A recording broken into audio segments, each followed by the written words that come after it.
जुड़िए, एक बार शेयर कर दीजिएगा, ठीक है। उसके बाद चलिए पांचवा क्वेश्चन हम सोल्यूशन करेंगे, ठीक है। उसी प्रकार से आप सब जुड़े रहिएगा, ठीक है। तो चलिए क्लास स्टार्ट करते हैं। तो पांचवा क्वेश्चन क्या करेंगे, सोल्यूशन करेंगे, ठीक है। तो पांचवा क्वेश्चन बहुत ही इजी है, सेम उसी प्रकार से सोल्यूशन करेंगे जो कल सोल्यूशन कर रहे थे, उसी प्रकार से इसको भी सोल्यूशन करेंगे, ठीक है। तो चलिए इसको स्टार्ट करते हैं, ठीक है। तो चलिए क्वेश्चन जो है आपका एनसीईआरटी बुक का है, ठीक है। ये क्वेश्चन कहाँ का है, एनसीईआरटी बुक है, ठीक है। तो हम यहाँ पे क्वेश्चन नहीं लिखे हैं, ठीक है। क्वेश्चन सब आप सब जो है कि एनसीईआरटी बुक से मिला लीजिएगा। ये पांचवा क्वेश्चन है, ठीक है। सिर्फ हम इसका सोल्यूशन कर रहे हैं। तो सोल्यूशन इसलिए कर रहे हैं, अगर हम क्वेश्चन इस बोर्ड पे लिखेंगे तो फिर जगह क्या हो जाएगा, फुल हो जाएगा, ठीक है। फिर हम सोल्यूशन इसको नहीं कर पाएंगे, ठीक है। इसलिए हम क्वेश्चन नहीं लिखे हैं, सिर्फ सोल्यूशन कर रहे हैं, ठीक है। सिर्फ हम नंबर बैठा दिए हैं, उसके बाद आपका एक्सरसाइज भी लिख दिए 14.2, ठीक है। एनसीईआरटी बुक, ठीक। तो चलिए ये क्वेश्चन को सोल्यूशन करते हैं, ठीक। क्या है, वर्ग अंतराल, क्या है, वर्ग अंतराल। और एफ आई मतलब क्या होता है, बारंबारता। क्या होता है, एफ आई मतलब बारंबारता होता है, ठीक है। तो चलिए 3000 से 4000, 4000 से 5000, 5000 से 6000, 6000 से 7000, 7000 से 8000, 8000 से 9000, 9000 से 10,000, 10,000 से 11,000। ये आपका क्या दिया हुआ है, वर्ग अंतराल दिया हुआ है, ठीक है। वर्ग अंतराल जब दिया है तो इसका बारंबारता भी दिया होगा, ठीक है। समझे ना। तो एफ आई 4, 18, 9, 7, 6, 3, 1, 1, यह क्या है, बारंबारता है, ठीक है। तो इसी प्रकार से हम क्या करेंगे, इसको सोल्यूशन करेंगे, ठीक है। तो बारंबारता आपका दे दिया है। अब देखिए इसको सोल्यूशन करेंगे कैसे, ठीक है। तो देखिएगा ये बहुत ही आसान है। ये जो बारंबारता जो ये दिया हुआ है एफ आई, इसमें सबसे बड़ा कौन है, 18 है। तो 18 पे क्या कर देंगे हम, घेरा लगा देंगे। क्या करेंगे, घेरा लगा देंगे। घेरा इसलिए लगाएंगे क्योंकि इसको हाईलाइट कर देंगे हम, ठीक है। तो चलिए अब लिखते हैं, ठीक है। जो बारंबारता में सबसे बड़ा होगा वही क्या होता है, F1 होता है। कितना है, 18 है, ठीक है। जस्ट इसके ऊपर जाइएगा तो F0 बराबर 4 होता है, और इसके ठीक नीचे आइएगा तो F2 बराबर 9 होता है, ठीक है। तो उसके बाद अब देखिए इसका रेंज कितना का है, मतलब H 1000 का है, ठीक है। उसके बाद अब घेरा जब हम लगाए थे तो वर्ग अंतराल कितने कितने में आया है, 4000 से 5000, है ना। तो इसमें निम्न वर्ग ये होता है और उच्च वर्ग ये होता है, ठीक है। तो निम्न वर्ग हमको लेना है, तो एल बराबर कितना हो जाएगा, 4000, ठीक है। तो इस तरह से आप सब डाटा को लिख लीजिएगा, उसके बाद सोल्यूशन करिएगा, ठीक है। अगर आप सब डाटा लिख लीजिएगा तो क्वेश्चन आपको सोल्यूशन करने में बहुत हौला होगा, ठीक है। क्या क्या चीज दिया हुआ है ये आप लिख दिए हैं, ठीक है। क्या नहीं दिया हुआ है वह भी आप लिख देंगे, ठीक है। उससे क्या होता है, आपको क्वेश्चन सोल्यूशन करने में बहुत ही आसान लगेगा, ठीक है। तो चलिए इसको जो है क्या करेंगे, सोल्यूशन करके इसका आंसर पूरा देते हैं, ठीक है। तो उसी प्रकार से यहाँ लिखेंगे बहुलक।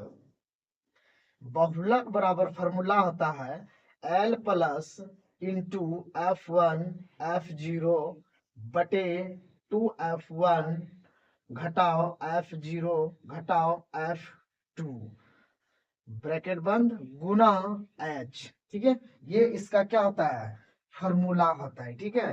तो फॉर्मूला याद करना आप सबका कर्तव्य है, ठीक है। फॉर्मूला आप सब याद करके रखिएगा, ठीक है। बिना फॉर्मूला याद किए हुए ये क्वेश्चन आप सोल्यूशन नहीं कर सकते हैं, ठीक है। तो इसलिए आप क्वेश्चन जो है क्या करिए, उस क्वेश्चन तो आप सब देखबे करिएगा बढ़िया से, लेकिन इसका फॉर्मूला जाके आप सब रट लीजिए अभी, ठीक है। अभी 1-1.5 महीना आपका एग्जाम बचा है, जितना फॉर्मूला है आप सब रट लीजिए, ठीक है। क्योंकि फॉर्मूला याद रहेगा तो आप क्वेश्चन भी तुरंत बना दीजिएगा, ठीक है। तो चलिए यही फॉर्मूला होता है, ठीक है। अब जो क्या करेंगे, इस फॉर्मूला पे हम मान बैठा देंगे, ठीक है। क्या करेंगे, मान बैठाएंगे। क्या क्या मान है दिया हुआ है, वही मान इस पे हम क्या करेंगे, बैठाएंगे, ठीक है।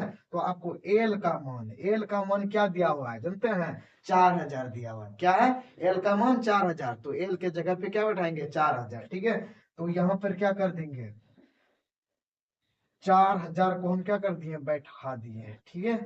प्लस, अब देखिए F1 आपके पास कितना है, 18 है, तो 18 घटाओ F0 कितना है, 4 है, बटे 2 गुना F1 कितना है, 18 घटाओ F0 कितना है, 4, F2 कितना है, -9, ठीक है, गुना यहाँ हो जाएगा 1000, ठीक है।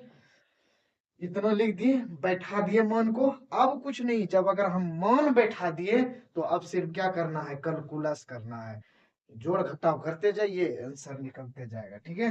तो चलिए यहाँ पर क्या हो जाएगा, 4000, क्या हो जाएगा, 4000 प्लस, घटाइए, 18 में 4 गया, कितना बचेगा, 14 बचेगा ना, और 18 दूनी 36, ठीक है।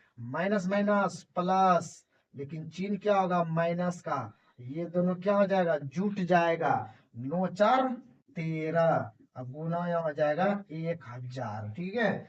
उसके बाद 4000 प्लस ये 14 बटे 36 में 13 घटाएंगे, 6 में 3 गया 3, और 2 में 3 में 1 गया तो 2, यहाँ कितना हुआ, 23 हुआ, ठीक है, गुना 1000, ठीक है। कितना निकला, घटाने के बाद आपका कितना आया, 23 आया, ठीक है। अब गुना क्या करेंगे, 1000, तो गुना करिए, इसको कितना हो जाता है, यहाँ हो जाएगा 4000 प्लस, इसको गुना कर दीजिए, 14 गुना करेंगे 1000, तो यहाँ पे क्या होगा, 14 पे कई जीरो आ जाएगा, 3 जीरो, बटे ये आ जाएगा 23, ठीक है। उसके बाद अब देखिए 4000 लिख दिया, प्लस में क्या करना है, भाग देना है, कितना से, 23 से, ठीक है।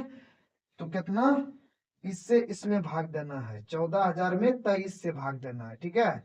तो कितना होगा, 608.09, ये ना होगा, इतना होगा। अब भाग जब दीजिएगा तो क्या करेंगे, जोड़ देंगे। अब इसको इसको जोड़िएगा तो आपका आंसर कितना आ जाएगा जानते हैं, देते हैं इसका आंसर, ठीक है। तो चलिए क्या हो जाएगा, 4000 में इसको जोड़ेंगे तो हो जाएगा कितना जानते हैं, 4608, उसके बाद 0.09, ये इसका क्या हो जाएगा, फाइनली आंसर आ जाएगा, ठीक है। अगर कोई भी दिक्कत हुई क्वेश्चन में तो आप सब सोल्यूशन दोबारा पूछ सकते हैं, कमेंट भी कर